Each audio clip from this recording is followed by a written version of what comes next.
Welcome back to the Bachelor Pad with Chris and Chad. My name is Chris. I'm Chad, and boy do we have a doozy of an episode to talk about tonight. You have no idea what you're getting yourself into. We've got romance, drama, action, romance, mystery, making jumps, history, throwing sand in the air, fire, motorcycles, roses, U.S. Highway 101, dozes, Pepto-Bismol. First things first, we hit the road.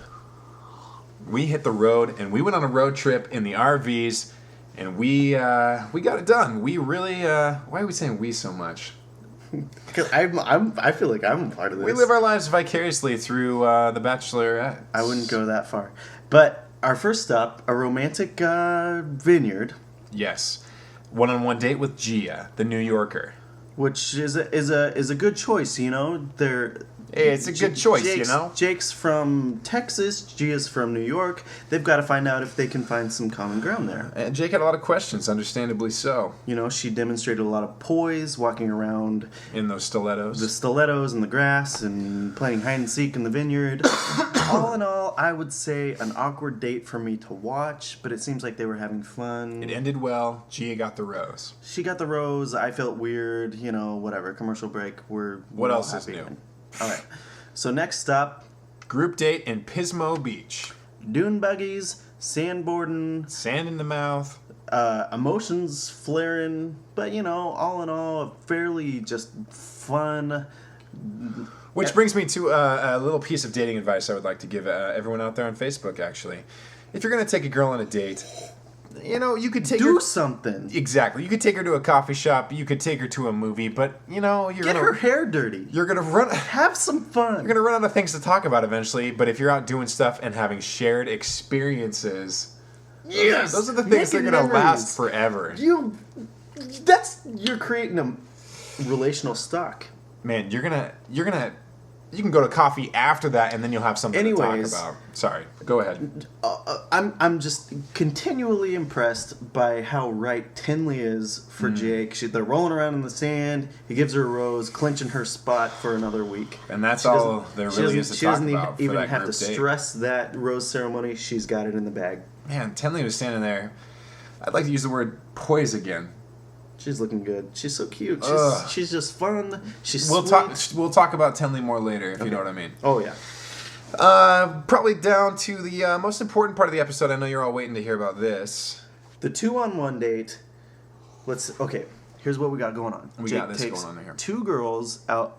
He has 1 rose to give. He's supposed to send one of them home immediately and give one of them a rose. Yes. What do we got? What we got is none of them get the rose. They both go home Jake, early. What are you doing to us? We're like, Ella, you know? Oh, it's gonna be Catherine. Oh, I don't know, Ella. But then, since both of them packing. Here's the thing that we should have known for 2 reasons. 1, Catherine, every time she's on screen, is a worst on-camera moment. Weird looking person. I think, you know, she's got a lot going for her, but she looks like a strange animal. Like in a bad way, like a roadkill kind of way. Right. Second reason this date should have never worked out, and it didn't, is because Ella's got a kid. Once Jake met that kid, it was just, there's no way it could have worked out. It was like very sweet, all of this happening, but Jake just knew that she wasn't the one for him, and he's not messing around. He's not, you know, leading anyone on. He's cutting to the chase and getting them both out of there. He's met all these young girls, and he's been having fun, and he's not ready to settle down with a mom. You know, I appreciate what he's doing here. And I appreciate all the mothers out there as well. I'm not trying to speak ill at all. To the mothers. Okay, so that brings us to the rose ceremony, which, wow. Where do we even begin here? That's what I mean. Jake, it comes down to it. He's got like 5 roses to give to 6 women. Before he gives away the last 2 roses, he goes and finds Chris. He's like, do I even have to do this? What's going on? What do I do with my life? And then he makes Chris come out and do the thing where he's like, ladies and gentlemen, we only have 1 rose left. But he made him do it early and all, and it was like, what? It's like we're expecting 1 girl to go home. He sends 2 girls home packing. Ashley and Jesse did not see that coming. No one saw it coming, especially because I think every single person watching this show was expecting Vienna to go home. Yes. Oh my gosh, when that happened, It's so true. when Vienna got the rose, I was like, yes, more excitement next week. I literally punched something because I couldn't keep it in. Maybe you were mad, but I'm excited because I'm a little bit of a drama queen inside.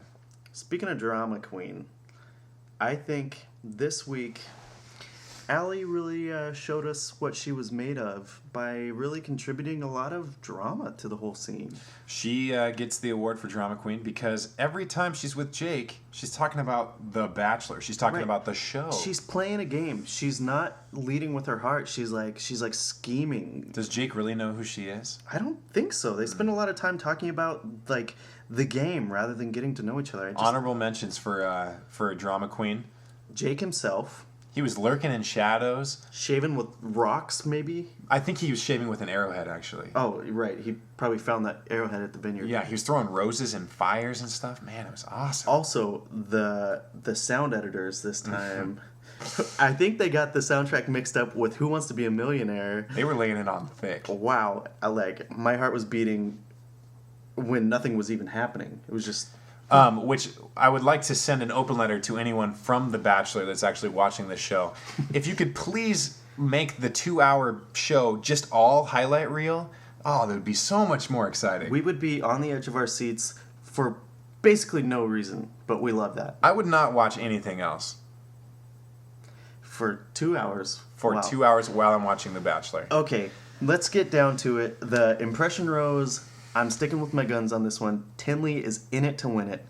I need to apologize. Last week I gave my impression rose to Ashley. This week she didn't get it done. She went home. She didn't deserve it. And I should have never turned my back on Tinley. She deserves it again. She's just so cute. She's really Sometimes she gets that bump. You know what I'm talking about? It's just. I think we could call incredible. it a boof. Yeah, she's boof. just so sweet. I think she is the winner of Jake's heart.